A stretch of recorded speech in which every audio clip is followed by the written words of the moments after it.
اعوذ باللہ من الشیطان الرجیم بسم اللہ الرحمن الرحیم السلام علیکم ورحمۃ اللہ وبرکاتہ۔ جیسا کہ ہم اور آپ جانتے ہیں، اعلانات کے ذریعے جامع مسجد گدا بیگ کے سوشل پلیٹ فارم کے ذریعے آپ تمام لوگوں تک یہ بات پہنچی تھی کہ ماہ رمضان المبارک کے اندر 17 رمضان المبارک یوم بدر کا دن ہے، لیکن آج چھٹی اور اتوار رہنے کے اس پر انتظامیہ نے اس اہم اور تاریخ ساز عنوان پر ایک بہترین پروگرام کو منعقد کرنے کا فیصلہ کیا، جس کے اندر مہمان مقرر جناب اسلام الدین مجاہد صاحب، جو ریٹائرڈ پروفیسر عثمانیہ یونیورسٹی کا ایک تاریخ ساز لیکچر ہوگا۔ ہم اور آپ جانتے ہیں کہ آقا انعامدار جناب محمد مصطفیٰ صلی اللہ تعالی علیہ وسلم کے نبوت کے اعلان کے بعد سے قریب کم و بیش 13 سالہ مکی دور کی وہ جد و جہد، وہ مصیبتیں، وہ پریشانیاں صحابہ اکرام رضوان اللہ تعالی علیہ اجمعین کے آقا دو جہاں سرور کون و مکان جناب محمد مصطفیٰ صلی اللہ تعالی علیہ وسلم کے ساتھ شب و روز جو قربانیاں دے رہے تھے، اس کے بعد ہجرت کے بعد جب آقا صحابہ اکرام کے ساتھ مدینۃ المنورہ کو تشریف فرماتے ہیں، پھر اس کے بعد یہ واقعہ رونما ہوتا ہے۔ یہ واقعے کی تمام تفصیلات انشاءاللہ مہمان مقرر کے لیکچر سے ہم تمام لوگ انشاءاللہ سماعت فرمائیں گے۔ میں خصوصاً ہمیشہ کی طرح نوجوانوں سے خاص گزارش کرتا ہوں کہ تاریخ اسلام کا یہ ایک منفرد واقعہ ہے، جو ایک طرف حق پرستوں کی ایک کم تعداد ہے، تو وہیں پر دوسری طرف لشکر جرار پورے جنگی ساز و سامان کے ساتھ حق کے اس بول بالے کو ہمیشہ کے لیے ختم کرنے کے عزائم کے ساتھ رسول اللہ صلی اللہ علیہ وسلم کے سامنے میدان بدر میں آمنا سامنا ہوتا کہ کس طریقے سے اللہ تبارک و تعالیٰ کے تجلیات وہاں پر رونما ہوتے ہیں۔ تاریخ انسانی میں پہلی مرتبہ اللہ تبارک و تعالیٰ اپنے ملائکہ کے ذریعے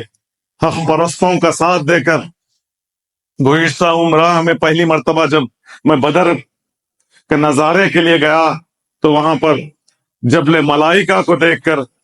ہمارا ایمان تازہ ہو گیا۔ جبل ملائکہ وہ پہاڑ ہے جس پہاڑی کے اطراف و اکناف میں ویران پہاڑیں ہیں۔ صرف ایک جبل ملائکہ ایک ایسا پہاڑ ہے جہاں پر قریب کم و بیش پیر رکھیں تو قریب گھٹنے کے اندر تک نرم ملائم رہتی ہے، جبکہ اس کے برعکس اطراف و اکناف کے پہاڑیاں بالکل ویران ہیں۔ تو اس پہاڑ پر 1000 سے زائد ملائکہ کا نزول ہوتا، اور آقا انعامدار جناب محمد مصطفیٰ صلی اللہ تعالی علیہ وسلم کے ہمراہ جو قلیل تعداد تھی، اس تعداد کی مدد کے لیے اللہ نے فرشتوں کو نزول فرما کر صبح قیامت تک یہ بتا دیا کہ حق حق ہے، باطل باطل ہے۔ تعداد چاہے کتنی بھی کم کیوں نہ ہو، اللہ تبارک و تعالیٰ اگر عزائم ہمارے مضبوط ہے، ہماری سوچ و فکر میں صاف نیتی اور اخلاص ہے، تو آج بھی اللہ تبارک و تعالیٰ کی وہی مدد، وہی نصرت ہمارے ساتھ رہے گی، بشرطے کہ ہمارے عزائم مضبوط رہے، ہماری نیتیں صاف رہیں، ہمارے اخلاص صاف رہیں۔ بہرحال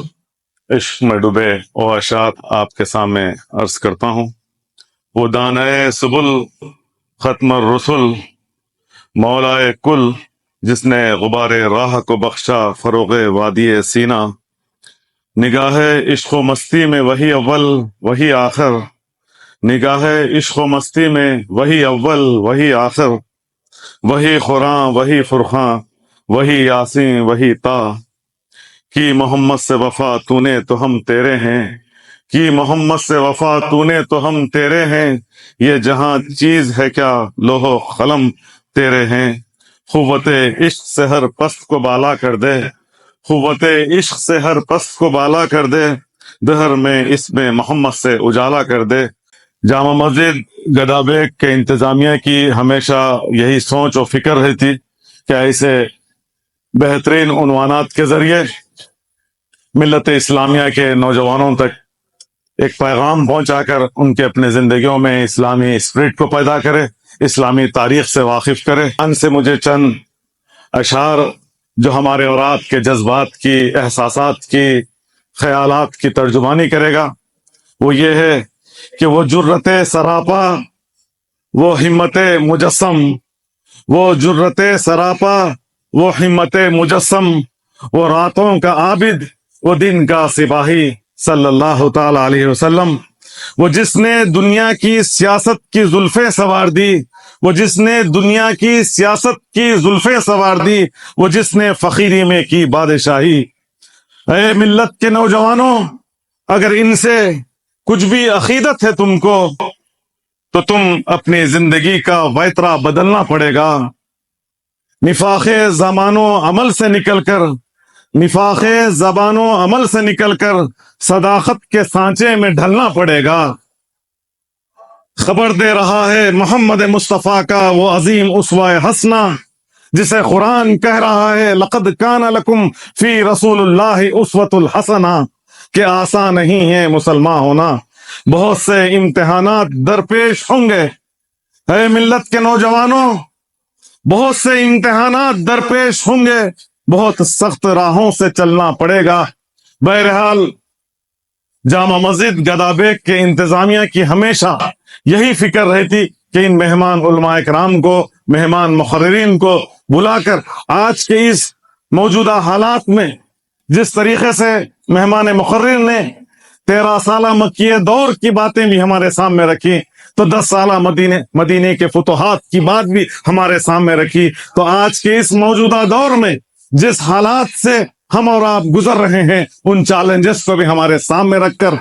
یہ ہمت افزائی کا پیغام ہمارے سامنے رکھا کہ تعداد کبھی معنی نہیں رکھتی، تعداد کبھی ہمارے سامنے معنی نہیں رکھی۔ جنگ بدر میں ہماری تلواریں چمکی تو جنگ احد میں فتوحات ہمارے قدم کو چومنے کے لیے بےتاب تھے۔ تو ملت کے نوجوانوں، ملک میں حالات چاہے کس طرف بھی ہو، تم اپنے عزائم میں، تم اپنی ہمتوں کو باندھے اور اپنے اتحاد و اتفاق کو قائم رکھیں، تو چاہے حالات کچھ بھی کیوں نہ ہو، اللہ کی مدد، اللہ کی نصرت ہمارے ساتھ رہے گی۔